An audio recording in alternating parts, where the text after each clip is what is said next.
Clarify பண்றதற்கு ஆண்டவர் நம்மளுக்கு ஏற்படுத்தி வைத்திருக்கிற ஒரு நேரம் அப்படின்றத நான் ஆணித்தரமா நம்புறேன். இந்த நேரங்களை நீங்க சில மணி நேரங்களை இந்த இடத்துல செலவு செய்ய போகிற இந்த தருணங்கள் உங்க வாழ்க்கையில நிச்சயமாகவே ஒரு மாற்றத்தை ஏற்படுத்தும் அப்படின்ற நம்புறேன்.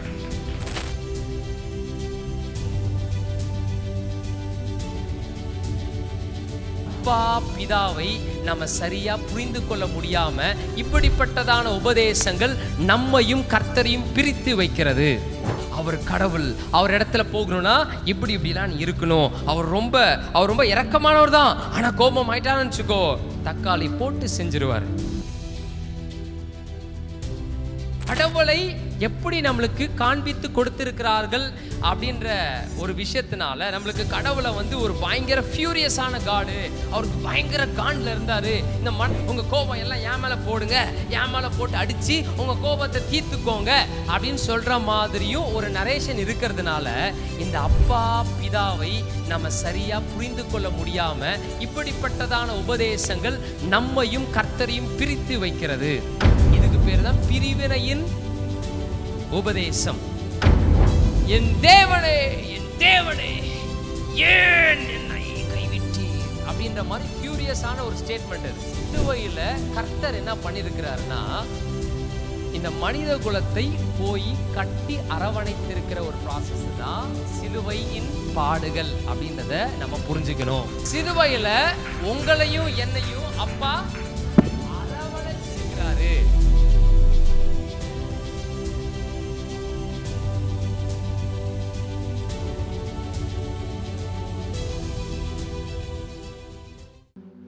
ஒரு வசனமா நான் எடுத்து காட்டுறேன். ஏசாயா 50:6-7 ஃபர்ஸ்ட் ஸ்கிரீன்ல போடுவாங்க. நீங்க பைபிளை எடுத்து இது பண்ணணும் கூட அவசியம் இல்லை. இங்க ஸ்கிரீன்ல போடுற வசனத்தை கட நம்ம பார்ப்போம். சரி, ஓகே.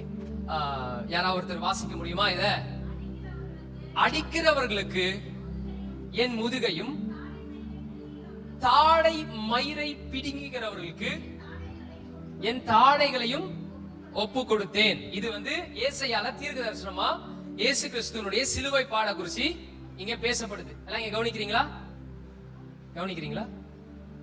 இந்த 2 லைன் இயேசு கிறிஸ்துவினுடைய பாடுகளை பற்றி பேசுது.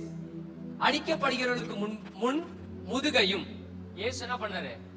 முதுகல காட்டுறாருல. தாடை மயிரை, தாடிய பிடிக்கிறவர்களுக்கு என் தாடிகளையும் ஒப்பு கொடுத்தேன். அப்புறம் அவமானத்திற்கும் உமிழ் நீர் என்னது? எச்சில். என் முகத்தை என்ன பண்ணல? மறைக்கல. ஓகே. கர்த்தராகிய ஆண்டவர் எனக்கு யாருங்க? நல்லா எல்லாரும் சேர்ந்து படிங்க இந்த ஃபர்ஸ்ட் லைன். இப்ப ஆண்டவர் தான் இயேசுவை அடிக்கணும்னா அவர் எப்படி துணை செய்ய போறார்? பாயிண்ட் நம்பர் 1 நோட் பண்ணிக்கோங்க. கர்த்தர் நமக்கு நம்ம மேல போட வேண்டிய பனிஷ்மெண்ட்ட, நம்ம மேல இருந்த காண்ட இயேசு மேல காட்டல அப்படின்றதற்கு நெத்தி அடியான வசனம் என்னன்னா இதுதான். ஏன்னா இந்த பாடுகள் மத்தியில இயேசுக்கு துணை நின்றதுதான் கர்த்தரே தவிர அவர் மேல காண்ட போட்டது கர்த்தர் கிடையாதுன்னு பைபிள் சொல்லுது. எத்தனை பேருக்கு புரியுது? ஹல்லேலூயா. தானியேல் 7:13-14 சில வசனங்களை நான் மேற்கோள் காட்டிட்டு நான் சொல்ல வர வேண்டிய விஷயத்தை கிளாரிஃபை பண்றேன். தானியேல் 7:13-14 வாசிக்க போறீங்க. ஓகே, வாசிக்க எல்லாரும் சேர்ந்து 1, 2 and 3 ஸ்கிரீனை பார்த்து வாசிக்கலாம். Okay okay.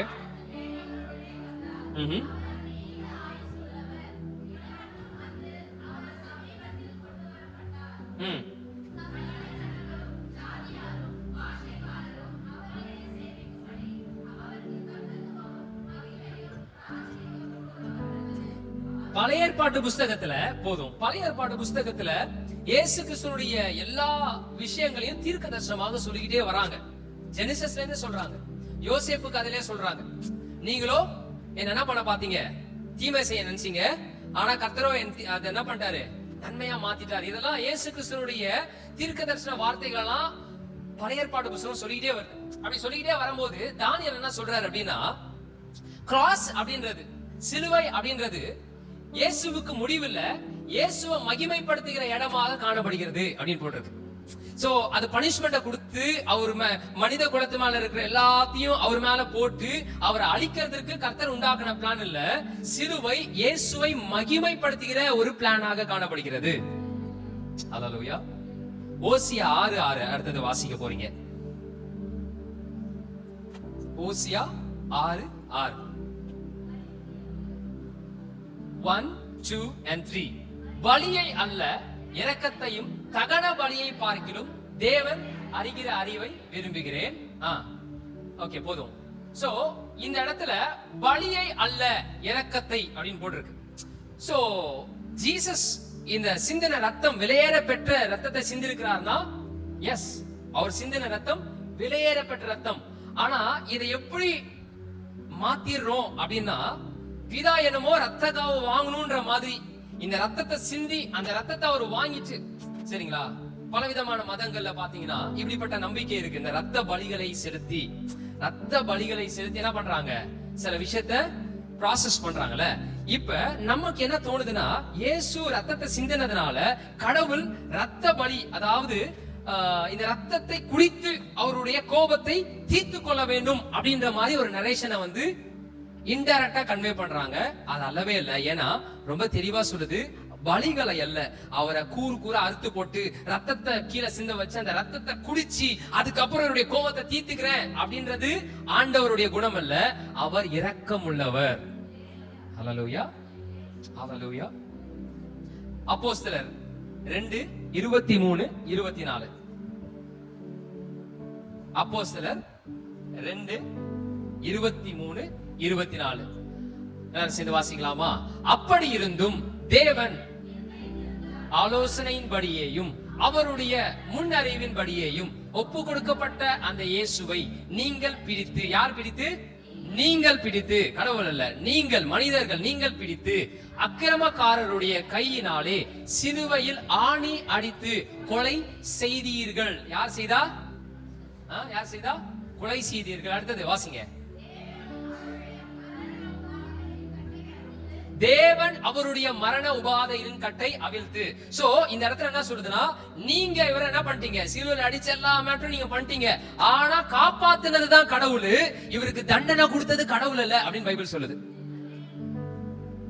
ஜீசஸ கடவுள் பனிஷ்மென்ட் பண்ணல.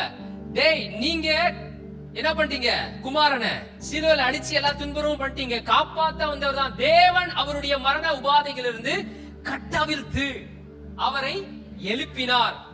அவரை எழுப்பினது, உயிரோடு எழுப்பினதுதான் கர்த்தரே தவிர அவர் அடிச்சது கர்த்தர் அல்ல, அது அவருடைய சித்தமும் அல்ல. ஹல்லேலூயா. எத்தனை பேருக்கு இதுவரையும் புரியுது? மத்தேயு 16:21. ஏன் இவ்வளவு வசனங்களை காட்டுறேன்னா, இது எவ்வளவு ஸ்ட்ராங்கா பைபிள் சொல்லி இருக்கு. என்னால நிறைய வசனங்களை காட்ட முடியும், ஆனா ஒரு 4-5 வசனங்களை மட்டும் நான் மேற்கோடு காட்ட விரும்புறேன். மத்தேயு 16:21 வாசிக்கலாமா? அது முதல் இயேசு தாம் எருசலேமுக்கு போய் மூப்பராலும் பிரதான ஆசாரியராலும் வேதபாரகர்களாலும் பல பாடுகள் பட்டு, யாருனால பல பாடுகள் பட்டாரு? இங்க போட்டுருக்குது பாத்தீங்களா? ஓகே, அவர்னால பாடுகள் பட்டு வேத பாரர்களாலும் பல பாடுகள் பட்டு கொலையுண்டு 3ஆம் நாளிலே எழுந்திருக்க வேண்டும் என்பதை தம்முடைய சீஷர்களுக்கு சொல்ல தொடங்கினார். ஹல்லேலூயா. சோ இயேசுவுக்கு பாடுகளை கொடுத்தது மனித குலமே தவிர ஆண்டவர் அல்ல. அவரை துன்பப்படுத்தினது, அவர் அடிச்சது, இது எல்லாமே ஆண்டவருக்கு என்னமோ வந்து பயங்கர ஒரு காண்டு இருந்துச்சு. அதை தீர்த்துக்கிறதுக்கு மனித குலத்து மேல தீர்த்துக்கணும்னு போட்ட பிளான ஜீசஸ் மூலியமா தீர்த்துக்கிட்டாரு அப்படின்றது கிடையவே கிடையாது. இத்தனை வசனங்களை நான் மேற்கோடு காட்டியிருக்கேன். எத்தனை பேர் புரிஞ்சிச்சு? மத்தேயு 20:18-19 இத பாருங்களேன். இதோ எருசலேமுக்கு போகிறோம், மனுஷகுமாரன் பிரதான ஓகே அவர்கள் யாரு? அவங்க யார் எல்லாம் பண்ணாங்களோ அவங்க, அவர்கள் போங்க, அந்த வசனத்துக்கு போங்க. அவர்கள் அவரை. இது இந்த இடத்துல ஆண்டவர் அல்ல, ஸ்ட்ராங்கா நம்ம அண்டர்லைன் பண்ண வேண்டியது இங்க ஆண்டவர் அல்ல. அவர்கள் அவரை மரண ஆக்கினைக்குள்ளாக்க தீர்த்து. யாரு தீர்த்தாங்க மரண ஆக்கினைக்கு? அவர்கள், அவர் அல்ல. புரிஞ்சிச்சுன்னா ஒரு அல்லேலூயா சொல்லுங்க. வாசிங்க. அவரை பரியாசம் பண்ணவும், வாரினால் அடிக்கும், சிலுவையில் அறையும், புறஜாதியார் இடத்தில் ஒப்பு கொடுப்பார்கள்.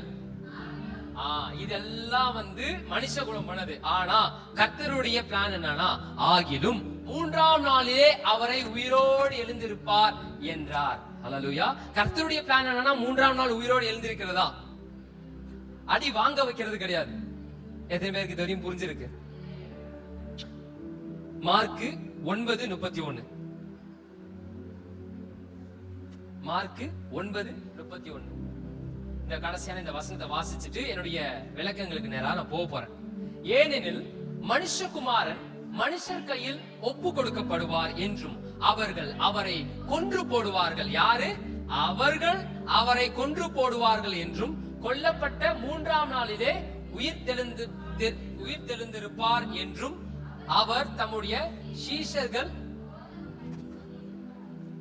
ஹல்லேலூயா. கடவுளுடைய பிளான் என்னன்னா அவரை உயிரோடு எழுப்புறதுதான், தண்டிக்கிறது கிடையாது. ஆமென். இதுவரை எத்தனை பேருக்கு புரிஞ்சிருச்சு? கர்த்தராகிய தேவன் தம்முடைய குமாரனாகிய கிறிஸ்து இயேசுவை அவர் தண்டிக்கவில்லை என்பதை இதுவரை எத்தனை பேருக்கு புரிஞ்சிருச்சு? ஏன்னா இது நம்மளுக்கு புரியலனா, காட் த ஃபாதரை நம்ம சரியா புரிஞ்சு கொள்ளாம அவர்கிட்ட கிட்ட போகிறதுக்கே பயம்தான் இருக்கும்.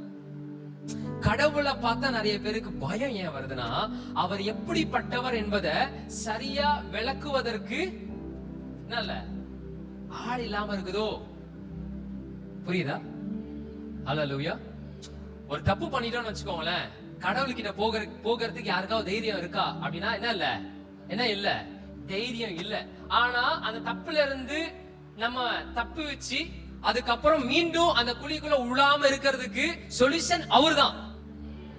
ஆனா அவர்கிட்ட போகிறதுக்கு பயப்படுறோம். ஏன் அப்படின்னா, கடவுளை எப்படி நம்மளுக்கு காண்பித்து கொடுத்திருக்கிறார்கள் அப்படின்ற ஒரு விஷயத்தினால நம்மளுக்கு கடவுளை ஒரு பயங்கர ஃபியூரியஸான காடு, அவருக்கு பயங்கர காண்ட்ல இருந்தாரு. இந்த மனித குலத்தை இப்படியாக படிச்சு எல்லாம் பண்ண, இவன் எல்லாத்தையும் கோல் விட்டு என்னை இப்படி பண்ணி இந்த இடத்துல நிறுத்திட்டு இருக்கிறானுங்க, இவங்க மேல பயங்கர கோபத்துல இருக்கிறேன், இவங்களை அடிச்சே போடுவேன் அப்படின்ற ஒரு பிளான்ல காட் இருந்த மாதிரியும், அந்த பிளானுக்கு இயேசு அவரை ஒப்பு கொடுத்து, ஓகே ஓகே ஓகே உங்க கோபம் எல்லாம் என் மேல போடுங்க, என் மேல போட்டு அடிச்சு உங்க கோபத்தை தீர்த்துக்கோங்க அப்படின்னு சொல்ற மாதிரியும் ஒரு நரேஷன் இருக்கிறதுனால இந்த அப்பா பிதாவை நம்ம சரியா புரிந்து கொள்ள முடியாம இப்படிப்பட்டதான உபதேசங்கள் நம்மையும் கர்த்தரையும் பிரித்து வைக்கிறது. ஹல்லேலூயா. இதுக்கு பேர் தான் பிரிவினையின் உபதேசம். என்ன உபதேசம்? பிரிவினையின் உபதேசம். ஏய், கர்த்தரிடத்துல நீ போகணும்னா நீ கழுவி சுத்திகரிக்கப்பட்டு அடிப்பட்டு இன்னப்பட்டு அதப்பட்டு பட்டி பார்த்து டிங்கரிங் பார்த்து ஃபவுண்டேஷன் போட்டு அதுக்கு மேல கிரீமை போட்டு அப்படி எல்லாம் போய் நிக்கணும். நீ நினைச்ச மாதிரி இப்படிலாம் போய் நிக்க முடியாது அப்படின்றத சொல்றதுனாலதான் இந்த மனித குலம் அழிவிலேயே மாட்டிக்கொண்டிருக்கிறது. அழிவுல இருந்து தப்பிவிக்க அப்பா கிட்ட போகணுன்ற சத்தியங்கள் சொல்லப்படாமல் இருப்பதற்கு காரணம் என்னன்னா, சத்தியங்களை திருச்சி, அதாவது பிரிவினையின் சத்தியமாக காட்டுகிறார்கள். அவர் கடவுள், அவர் இடத்துல போகணும்னா இப்படிதான் இருக்கணும், அவர் ரொம்ப இரக்கமானவர் தான், ஆனா கோபம் ஆயிட்டான்னு வச்சுக்கோ தக்காளி போட்டு செஞ்சிருவார். போட்டிருக்கேப்பா இரக்கம் உள்ள, அது ரைட் தான். நீ கொஞ்சம் எல்லாத்தையும் ப்ராசஸ் எல்லாம் பண்ணி அப்படி இப்படி செட்டில் ஆகி போனீனா ஏதோ ஐயோ பாவம் அப்படின்னு சொல்லி விட்டு கொடுப்பாரு. ஆனா நீ பாட்டு இருந்தவனமாவே போயிட்டு நினைச்சுக்கோ தக்காளி நசுக்கிற மாதிரி. ஒரு ஜோக்ல சொல்லுவாரு பாருங்க, அப்படியே ஒரு வடைய வச்சுக்கிட்டு யார் அவன் சொல்லு நசுக்கு போட்டுருவேன், அத மாதிரி பண்றுவார்.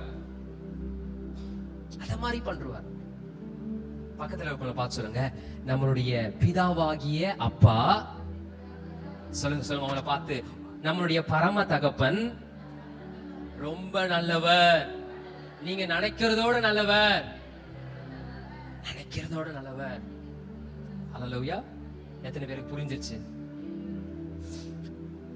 சிலுவை அப்படின்றது அது ஒரு சைல்ட் அபியூஸ் அப்படின்ற மாதிரி பிரசங்கங்களை பண்ணிட்டு இருக்காங்க.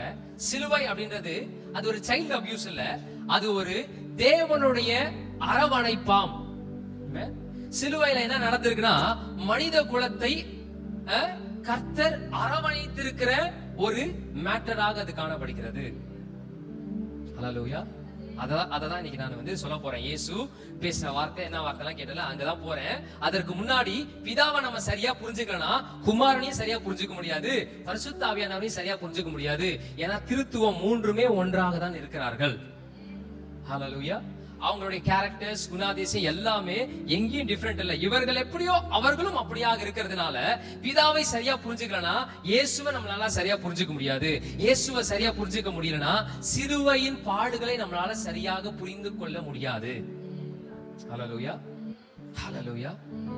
சிலுவை பாடு அப்படின்றது என்னன்னா, சிலுவைன்றது என்ன நடந்திருக்கு அப்படின்னா புரியுற மாதிரி சொல்லணும்னா, நீ அடுத்து நீ வா உனக்கு அடுத்த சான்ஸ். சிலுவையில என்ன நடந்திருக்குன்னா, இங்க வாங்க, மேல வாங்க. ஓகே, சிலுவையில மனித குலம், ஓகே, உங்களுடைய எல்லாருடைய ரெப்ரசன்டேட்டிவா இவரை பாத்துக்கோங்க, சரிங்களா? இப்ப சிலுவை அப்படின்றது என்ன மேட்டர் அப்படின்னா, சிலுவையில கர்த்தர் என்ன பண்ணிருக்கிறாருன்னா, இந்த மனித குலத்தை போய் கட்டி அரவணைத்திருக்கிற ஒரு ப்ராசஸ் தான் சிலுவையின் பாடுகள் அப்படின்றத நம்ம புரிஞ்சுக்கணும். சிலுவையில உங்களையும் என்னையும் அப்பா அரவணைச்சிருக்கிறாரு. ஆமென். எப்படிங்க சொல்றீங்க? தேங்க் யூ பா. அத நான் இப்ப சொல்ல போறேன். அதுக்கு தான் நான் கேட்டேன், ஏலி ஏலி லாமோ சமக்தானே அப்படின்னா என்ன அர்த்தமா? என் தேவனே என் தேவனே ஏன் என்னை கைவிட்டீர்? ஏலி ஏலி லாமோ அப்படின்னா என்ன பாசங்க அது? எதுல இருந்து மொழி பெயர்க்கப்பட்ட பாசை? ஐடியா இருக்கா? மொத்த பைபிளுமே ஹீப்ரு கிரீக்ல இருந்தா மொழிபெயர்க்கப்பட்டிருக்கு. அப்ப இந்த ஒரு வார்த்தையை மட்டும் ஏன் அப்படியே வச்சிருக்கணும் அப்படின்றது அடுத்த கேள்வி. சரி, அதை இன்னொரு நாள் பார்க்கலாம். ஆனா அதுக்கு அர்த்தம் என்னன்னு சொல்லிட்டாங்க, என் தேவனே என் தேவனே ஏன் என்னை கைவிட்டீர். பக்கத்துல இருக்கணும் பார்த்து கேளுங்க, ஏன் என்னை கைவிட்டீர்? ஏன் என்னை கைவிட்டீர்? நிறைய நேரத்துல சொல்றோம்ல நம்ம, என்னப்பா ஏன் இந்த இடத்துல என்ன கைவிட்டீங்க, ஏன் என்ன தலை குனிய வச்சிட்டீங்க அப்படின்னு கேக்குறோம்ல. இத மாதிரி இயேசு பேசினார் அப்படின்றத அந்த வசனத்தை மேலோட்டமா படிச்சு நம்ம புரிஞ்சுக்கிட்டோம். ஆனா அது இயேசு பேசின வசனம், வார்த்தை அல்லவே அல்ல. இதே வசனம் இத சொல்றீங்களா, ஏறி ஏறி ஏன் என்னை கைவிட்டீர். எங்க இருக்கு அந்த வசனம்? ரெண்டு இடத்துல இருக்குது. ஒரு ஏதாவது ஒண்ணு போடுங்க, மத்தேயு 27:46 போடுங்க. அந்த 7 வார்த்தைகளை ஒரு வார்த்தையாக அங்க வந்திருக்கும் பாருங்க. நல்லா கவனிங்க. few minutes உங்களுடைய செவிகளை, உங்க எண்ணங்களை இந்த இடத்துல வைங்க. உண்மையாகவே நீங்க ஆசீர்வதிக்கப்படுவீங்க. ஆமென். ஓகே. 9ஆம் மணி நேரத்தில் இயேசு ஏலி ஏலி லாமா சமக்தானி என்று மிகுந்த சத்தமிட்டு கூப்பிட்டார். எப்படி கூப்பிட்டாரா? மிகுந்த சத்தம். நீங்க ஸ்டைலா சொல்றீங்க, தேவனே தேவனே என்னை கைவிட்டீர் அப்படின்ற மாதிரி ஜாலியா சொன்னீங்க. அப்படி சொல்லல, என் தேவனே என் தேவனே ஏன் என்னை கைவிட்டீர் அப்படின்ற மாதிரி ஃபியூரியஸான ஒரு ஸ்டேட்மெண்ட் அது. அதற்கு என் தேவனே ஏன் என்னை கைவிட்டீர் என்று அர்த்தமா? ஓகே, இந்த வசனம் அப்படியே பாக்குறீங்களா? இது இயேசு பேசினதுன்னு சொன்னீங்கன்னா, இது இயேசு பேசுன்னு சொன்னீங்கன்னா, சங்கீதம் 22:1 போடுங்க. இது புதிய ஏற்பாட்டுல நடக்குது, இது இயேசு பேசினதுன்னு சொல்றீங்க. இப்ப சங்கீதம் 22:1 அப்ப இயேசு இருந்தாரா இல்லையா? இல்ல. அங்க என்ன போட்டிருக்குன்னு படிங்க பார்க்கலாம். என்னடா இது? மத்தேயுல இயேசு சிலுவையில தொங்கின அந்த நாள் அன்று இந்த வார்த்தையை அவர் பேசினார் என்று பார்க்கிறோம். ஆனா இந்த வார்த்தைய இன்னொருத்தர் பேசுகிறாரு. அவர் பேர் என்ன? யார் அவர் பேரு? சங்கீதக்காரன் யாரு? தாவீது. என்ன சொல்றாராம்? இயேசு சொன்ன அதே வார்த்தையை சொல்லிருக்காரு. பாத்தீங்களா இல்லையா? கவனிக்கிறோம் வாங்க. என்ன சொல்றாரு? என் தேவனே. கான்டெக்ஸ்ட் அதே தானே, ரெண்டுத்துக்கும் ஒரே அர்த்தம் தானே.